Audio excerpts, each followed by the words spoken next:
Hello, I'm Nan McKay. Welcome to Trailblazers Impact Podcast with inspiring stories of women who created new paths for other women to follow.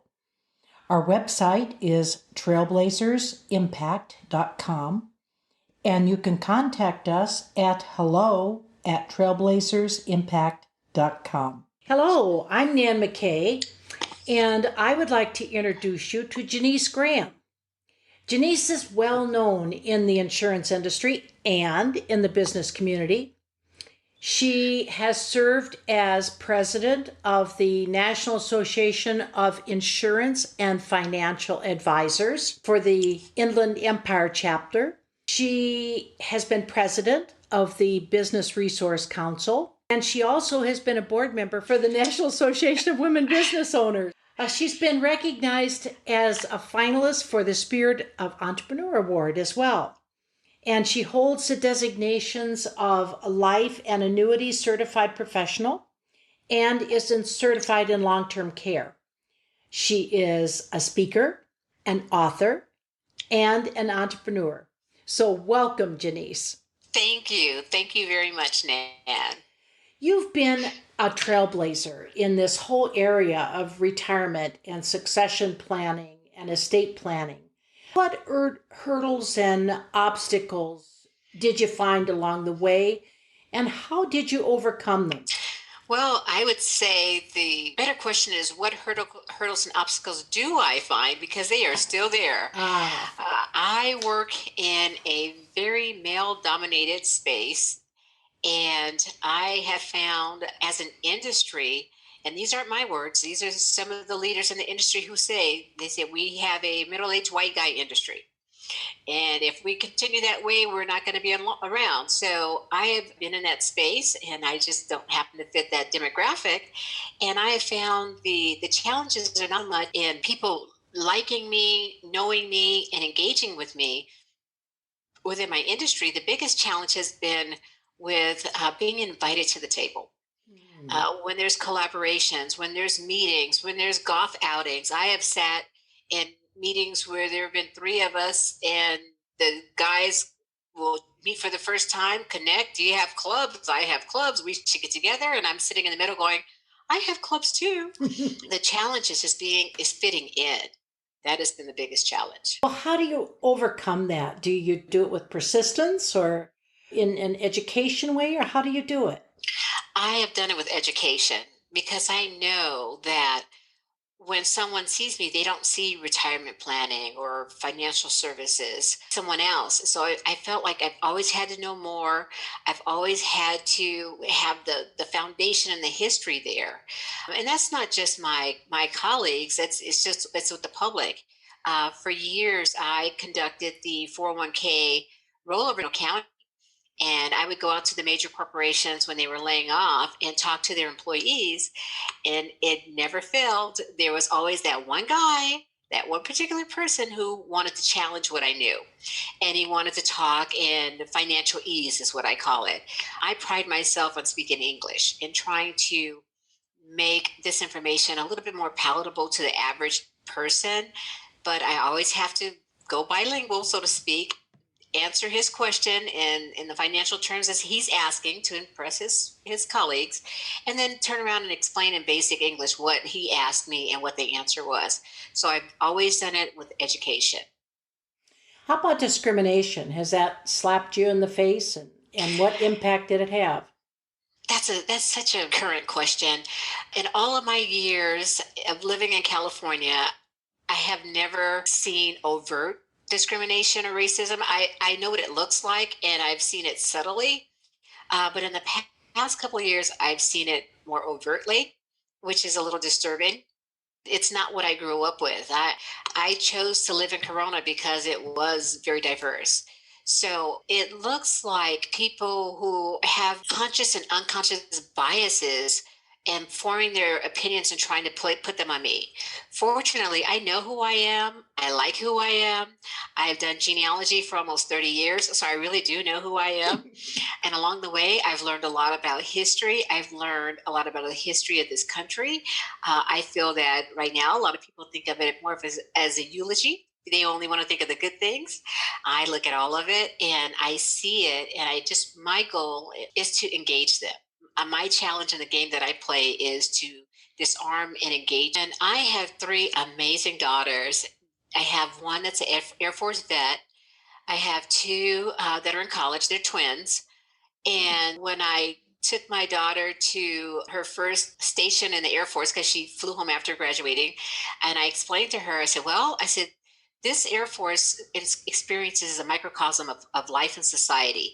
There will be people that like you and people who won't. Either way, it's okay. Just know that you know who you are and you know your purpose.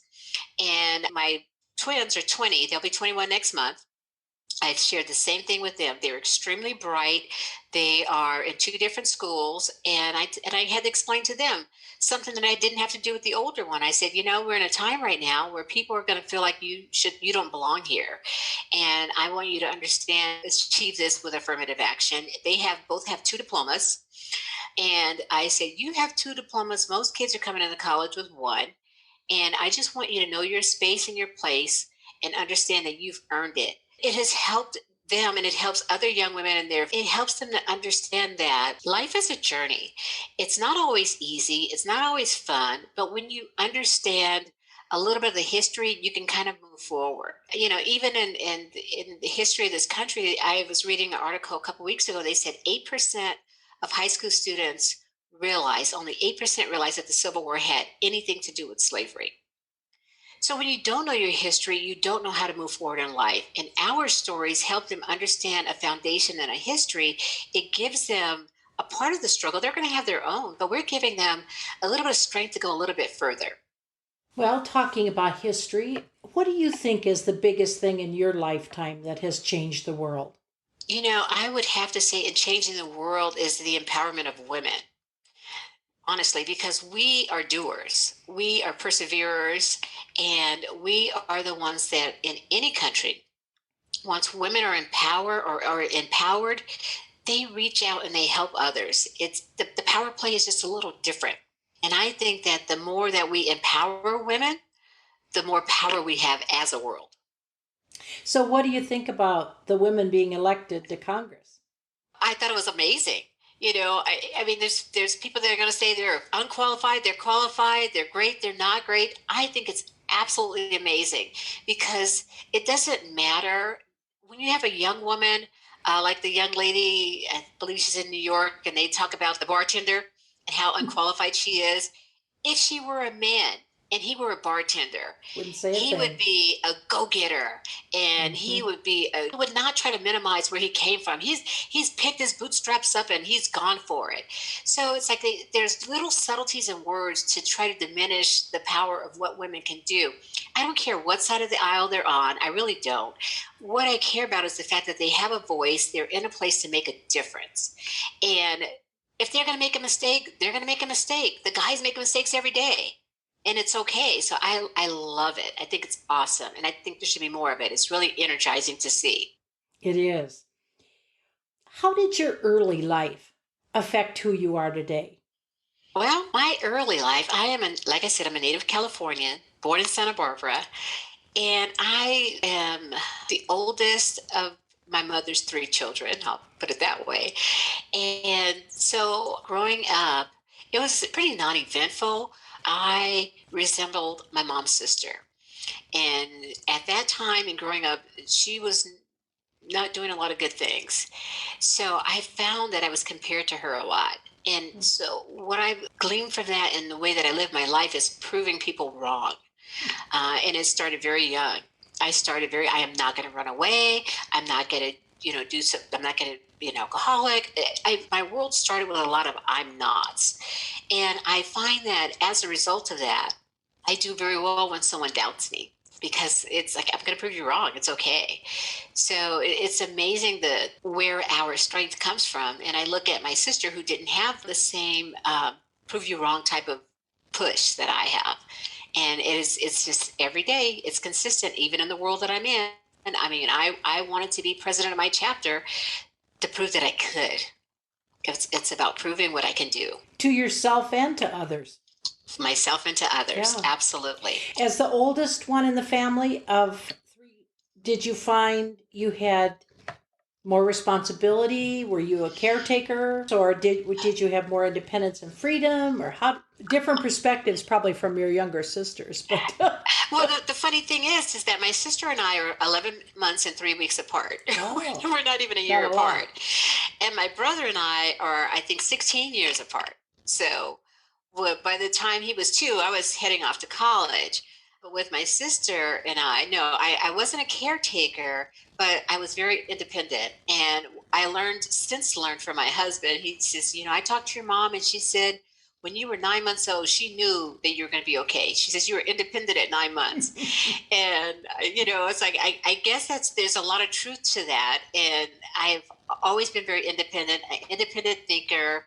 And that's really been the catalyst. Most of my drive comes from within. Speaking of that drive from within, you must have a passion for something. What is it? Oh, I have a passion for a lot of things. I have a passion for helping people. I don't understand how I ended up in this industry. Sometimes I look in the mirror and say, God, why do you have me here? And I did not understand it until I had a client who's also a friend who was going in for some internal tests. And she said, okay, going in for these tests, in case they don't look good, how much money does my family get? And I explained to her everything that you paid for. She thought because she had a fairly new policy that her family would not receive the life insurance that she paid for.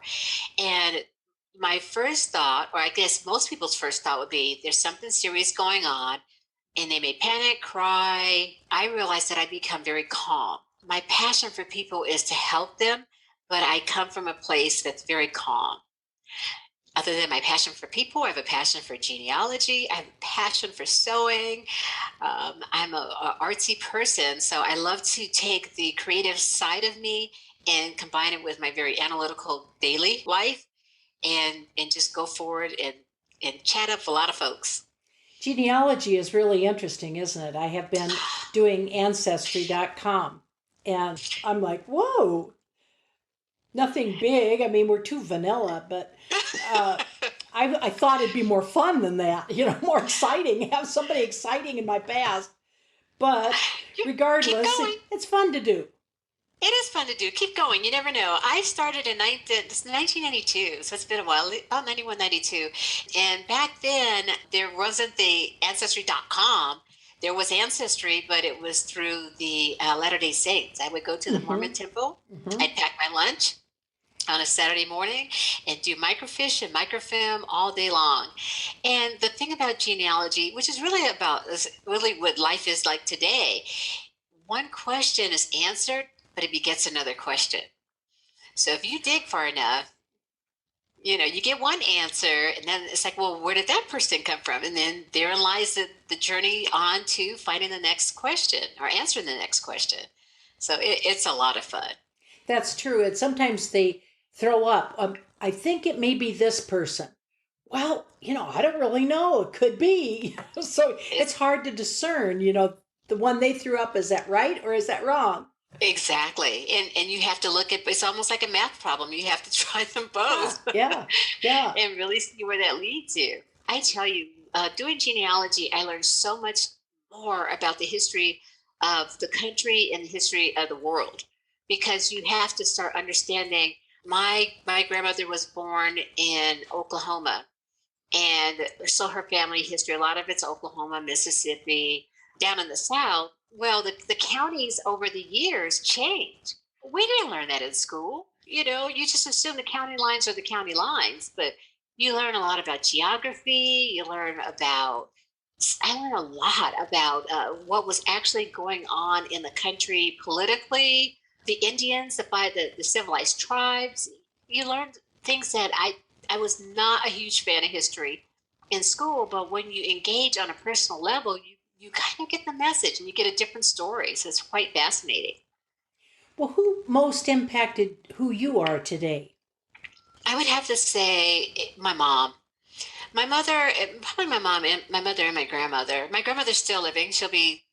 We pray she makes it. She'll be 95 next week, 96 next week. But my mom was a single parent. I learned from her to do any and everything. And That's kind of good, but it's not always good when you get married and you go, I'll do it. It's like, wait. Oh, someone else gets that role. But I learned that if you want to get it done, you just do it. You don't sit around and wait for things. So, and she was more the business minded. So I have her business focus, and I think she got it from my grandmother. And, my dad was a lot more passive. But I have to say it was my mom. My mother was a sales rep years ago for Xerox, and she taught us that salespeople are the highest paid people in the world. And I've been a salesperson since I was 17. Well, it bodes well. Can you think back to what might be something you would consider the absolute best moment of your life? Outside of the birth of my children, it's like one of the best moments. I could think of a really darn good moment. I think one of the best moments was actually when my grandson, I have three grandsons, when my first grandson was born. That was probably one of the best moments because I had the opportunity to open up a different chamber in my heart. That's the best way I can Mm. explain it. People go, oh, grandkids are great and kids are great. You go, how am I going to love this person? I don't even know them. I'm not bearing this child. How do I know? And you take a look at that face, and almost like a chamber in your heart, or like a one lock unlocks, and like this whole different chamber of love, and the feeling of love, and the feeling of accomplishment and pride just comes from a totally different place. It was something that I can't explain. We can explain the love of our children. We can explain the love of our spouse, our pets, but for a grandchild and what you want to for them and to do for them, it was probably a pretty big moment. What do you think is a really important contribution you've made? It sounds like being a good grandma might be an important contribution. Well, we will Um, see in 20 years, won't we? yeah, that's Uh, true. I think the biggest contribution that I've made is the one that I set out to make, which is to give our world better citizens. And sometimes there's a fine line between bragging and just being proud. But I have such amazing daughters. And I tell them this, it's nothing new. I tell them this because I didn't know what to do with the first one. When the first one was born, like, what is the job of a parent? And then I realized my job is to leave this world in a better place than how I found it. And so I felt like I needed to rear her in a way that she would come into our society and leave the society better. The best thing that I've offered is stability, good parenting, good advice, and encouragement. It extends beyond my girls and my children. I think that is now being manifested. I teach women. I help women who are looking to open a business and start a business. I counsel them on how to do that, how to create a business plan. Of course, I tell them it's great, whatever your product is, but what's more important is how do you sell it? I think that it's that nurturing. That's the What advice or what counseling could you give to young women today? It seems like they have so much, maybe even more to deal with than we had to. They really do. And I learned that from speaking with not one of my daughter's counselors, but a counselor at a local college who said, I've been counseling kids for 20 years, and kids today are so much more stressed than they were 20 years ago. So, what I would say to a young lady, take time to breathe. Be present because the present is a present. Get off the phone, let your thumbs rest for a minute, and just take it breathe, and be in the moment. Everything is moving so fast around them, and they're trying to keep up with so many things that they're not really enjoying the life that they have. What about the kids that are young teenagers? I think the same applies to them. They need to stop and breathe. They need a yoga class. That's what they need. I think they should have yoga in high school and junior high. But I think it's really just to kind of step back from technology just a little bit, not a lot. I'm not going to say, something crazy like get rid of your phone for a month, but step back from technology and engage with people. Just try it. Try a conversation. Try looking an adult in the eye and having a conversation just once. What serious challenges have you faced? In business or personally? No, more personally. Personally, the most serious challenge I faced was the Great Recession Depression, and that's what I call it because I believe it was our generation's depression. And I'm still recovering from that. But our family lost almost everything. My husband is in commercial construction. There was no construction. I sell a product that I believe is very important. Ultimately, when you have to feed your kids, it becomes very optional. So just trying to persevere through the financial crisis was huge. Fortunately, my clients that I had in retirement plans did fine because I educated them that the market is not Vegas. It is a roller coaster. So there wasn't a lot of panic there. But as far as new business development, it was a challenge sustaining our house, our home, our family. And my best gauge as to how we were getting through it was I kept track of my kids' GPA. If their GPA fell, I realized that they were taking on adult issues. So my challenge was to, keep our family moving forward and to get past that financial crisis. That was a hard time, but especially when you have two parties that both have jobs that are compromised in a way by the economic situation. Now, you said you were a single mother. My mom was a single mother, but Your I mom didn't. was. Okay. My mom was, but I was too at one point. My oldest daughter is from a previous marriage. My husband and I met when she was 2. She's now 33. It's like, wow, how long has it been? She's 33. So I was a single mom for a while, but did fine. I struggled, but so did my mom. So, how did the two of you, you and your husband, get through this together without arguing or, just getting into such a personal space that it would be hard to deal with? Yeah, it was very hard. I'll tell you exactly how we got through it because it was extremely difficult. We had a ton of properties and we were selling properties and giving back properties to the bank and trying to do everything just to stay afloat. What persevered was the fact that we were friends. And I tell it to my girls. It's like, if you marry anyone, marry your friend because you may not like them all the time, but when the going gets tough, you know that they're your friend. That's what got us through. It was very, very difficult. We did not agree. I'm in financial services, and I knew that we were top heavy in real estate, too heavy, too much real estate for the balance. But you're dealing with two adults, and one has a different view and vision. So it was a very challenging time. But the fact that we survived it, we are not divorced. I know plenty of clients and family members who were divorced still living in the same house because they couldn't afford to live any other way. And it just tore them apart. And for us, it did not, it was a struggle. It did not tear us apart. It makes you stronger, but you also realize where the cracks are. I think that's why a lot of older people don't get actually remarried today because they just don't want to go through the economics of having, the joint household. Yeah, I think it's the economics and it's the retraining. That's probably true too. I looked at my husband and said, if something Do happens you to want to you, start all over again? I am not getting married again. And he said, well, if something happens to you, I'm not getting married again either. I was like, I don't want to retrain someone else. So it's, as you get older, you get set in your ways and you're learning. You have to learn the idiosyncrasies of someone else. It's like, I'll pass on that right Is now. this worth it? Yes, exactly. Can I just date? Have you thought at all about retirement? Are you thinking about it?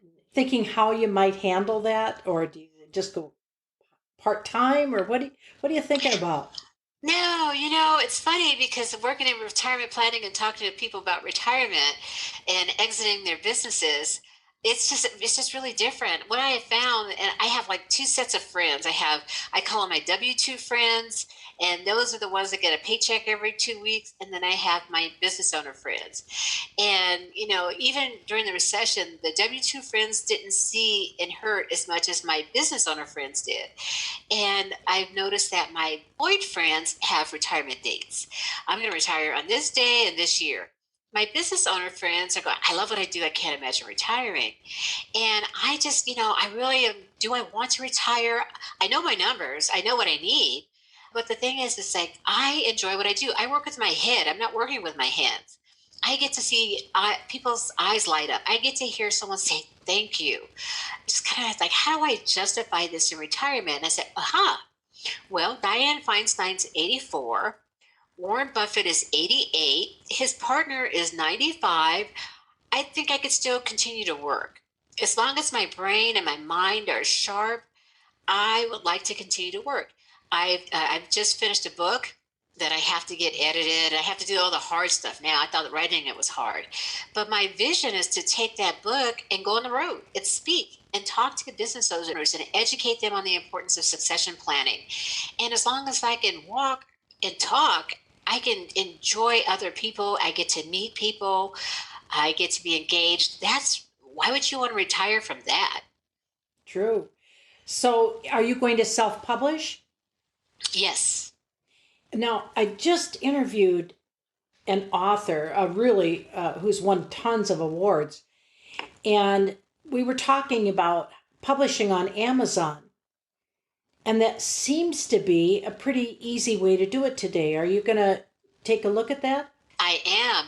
It was called Create Space. They've called it something else now. I think it's rolled into Kindle. But there's a lady that has been very successful as a fiction writer who was published elsewhere. And I went to her book signing last year, and she's moved over to Create Space. And she said, as a self publisher, I think she's even won like an image award or something. She says, I was going up against all of these big publishing companies and I was recognized for what I do. And she loved to create space. She loved the whole Amazon product and the model. And I'm definitely open because when you say you've written a book, you started getting a lot of information. But my first look was at Create Space. And I've had a couple other people that have approached me that are self-publishers as well. That's fantastic. And, if you get it done, we can just link to it right on the website. Oh my gosh, I'm so ready to be done. I bet you are. Yes. It's hard to finish it up, to actually tie the bow, isn't it? Absolutely. And with my topic, the title of the book is Leaving in Style. And it's not a fashion book. It's No. like Leaving in Style. It's business Business. succession, the Mhm. succession on your terms. My challenge right now is that I've started it with a really nice story, and I want to continue the story through the book so that it's not technical. I want it to be something that a business owner will pick up and not be bored to tears. I have probably 10 succession books, and all of the books that I've read on the topic are written by attorneys, CPAs, business evaluators, and all of the case studies in 100% of the books that I've read. Every single case study is on a man in business. There's not one single woman in business. So I said, I want to do it a little different. I want women case studies, and I wanted a conversation that's still business, but that a business owner doesn't feel like they have to toss off to their advisors, that they can at least get a little pearl of wisdom and learn how to manage their managers. What And is the there's big lack of business planning that you've ever experienced with someone?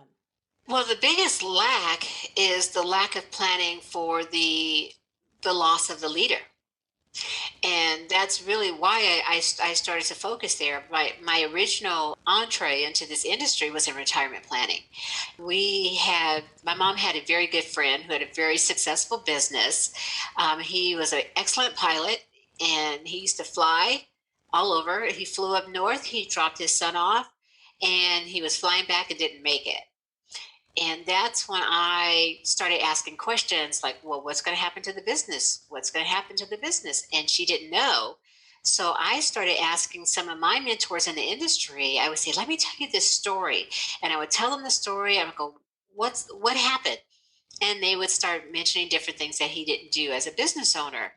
When I was president of my industry association, NAFA, I had to go out and speak to the media, and speaking with a business editor who said, I don't know why we're having this meeting. And I explained to him, I didn't schedule it, but it was Life Insurance Awareness Month.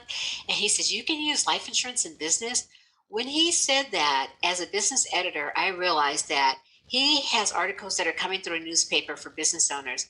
And if he doesn't know that they can protect themselves, there's a lot of others who don't. So to me, the biggest issue is that the business owners are invincible. They're going to be here forever. They're going to be healthy. They're going to make it off of the 91 freeway or the 10 freeway or whatever major thoroughfare is around. And that's not true.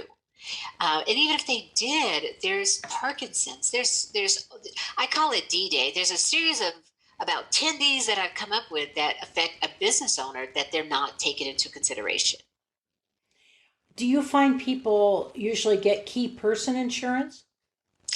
They will get key person insurance if they know about it, and a key person isn't always the business owner.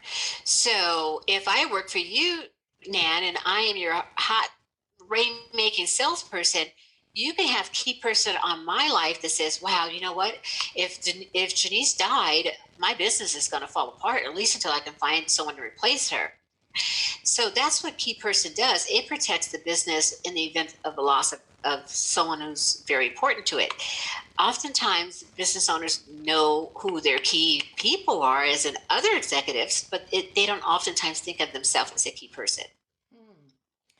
And does the key person, it doesn't help though if the person just up and quits, right? It's only if they die? Technically. Insurance is like the English language. There's exceptions to a lot of rules. Yes. Theoretically, it's supposed to work that way. It all depends on the type of insurance that's in place. The employee, or in this case, a business owner. Well, in the case of an employee, everyone knows. It's not a secret. They know that policy is in place, so it may be a negotiating factor if they wanted that policy or they wanted that business owner to transfer it over. That may be a possibility. But he who pays the premiums can continue to pay the premiums. Interesting. Yes. What's the most valuable gift you think that you could leave our listeners with? Wow, the most valuable gift that I can leave you with is to have a conversation with those you love. Because to me, it's I am watching it literally happen every single day. If there is a loss or a major event in the family or in the business, they're not prepared. Have an emergency preparedness plan for those that you love that go beyond earthquake. And it's a tough question. Sometimes it's a tough conversation. But if you can't have a conversation with those in your family and those that you love in your business, bring in a third party to have that, someone that's disinterested that can ask the tough questions. Because when we have a loss, temporary or permanent, people fight. And I believe, this is not scientific, this is just my observation. I believe that they fight because we can control anger. We cannot control hurt. So we stay in angry mode.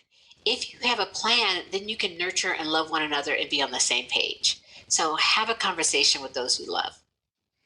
That was just absolutely words of wisdom. Thank you so much. Janise, I really appreciate you participating with us and sharing your thoughts. So thank you. Thank you. It's definitely my pleasure. I hope you enjoyed listening to another story of the impact of trailblazers. Visit our website at trailblazersimpact.com and connect with us at hello@trailblazersimpact.com. Remember, you must learn a new way to think before you can master a new way to be.